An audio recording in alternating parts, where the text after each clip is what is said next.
Sheikh Jarrah, thank you very much for joining us. You grew up in the neighborhood. Your family home is slated for eviction. What is the scene right now? Well, thank you so much for having me. To start, it's not really an eviction. It's forced ethnic displacement, to be accurate, because an eviction implies legal authority.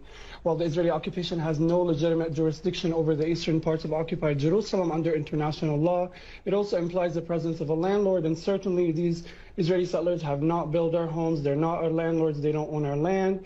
And thirdly, eviction does not imply the hundreds and hundreds of heavily armed police and army and settlers colluding, blowing up your doors, throwing your children from your windows, and using brute force to throw you out in the street and assaulting and arrest you should you resist. It doesn't imply the grenades. It doesn't imply the rubber-coated bullets. It's not an eviction. According to the UN and countless politicians and human rights organizations, it could amount to war crimes. Actually, the situation is pretty tense, I can tell you, and we're very scared of losing our homes to Israeli settler organizations. These settlers and courts would argue that their claims to the land predates you and your family. Have you been allowed to prove otherwise? No. The Israeli occupation courts take their documents without verification, without authentication or challenge, whereas our documents will not be looked at. They will not be taken into consideration. Besides, just because something is technically legal does not mean it's ethical or moral or historically just or accurate or correct. We've seen many systems exploit the law and exploit the judiciary to uphold supremacist and racist lives.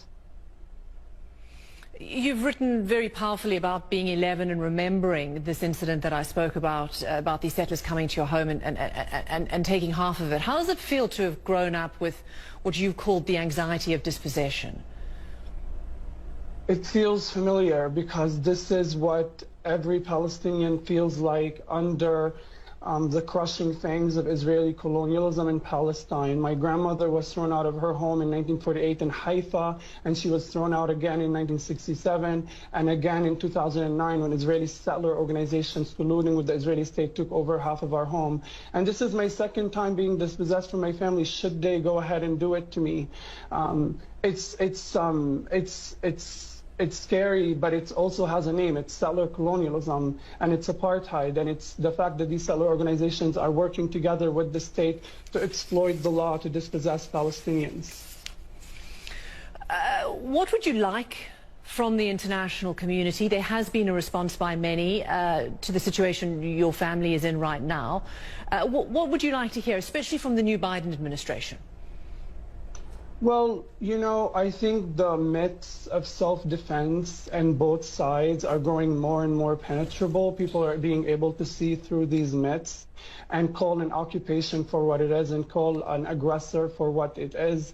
And this is what we're going under, where we're facing in Sheikh Jarrah, in Jerusalem, in the Gaza Strip, in Lid, is colonial violence. And it's only allowed because both the state and the settlers know they have impunity.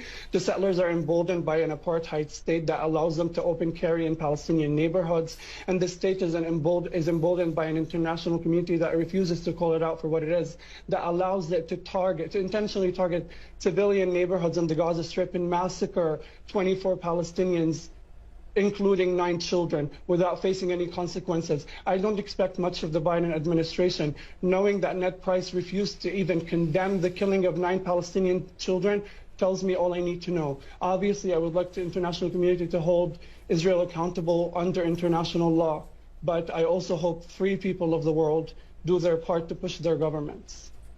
Do you support the protests, the violent protests that have erupted in solidarity with you and other families in your position right now? Do you support the violent dispossession of me and my family? I'm just asking if you support the protests that are taking place in support of your family. I support popular protests taking place against ethnic cleansing, yes. Thank you very much for joining us. I really appreciate you taking the time to speak to us. Mohammed Al-Kurd, thank you very much. Thank you.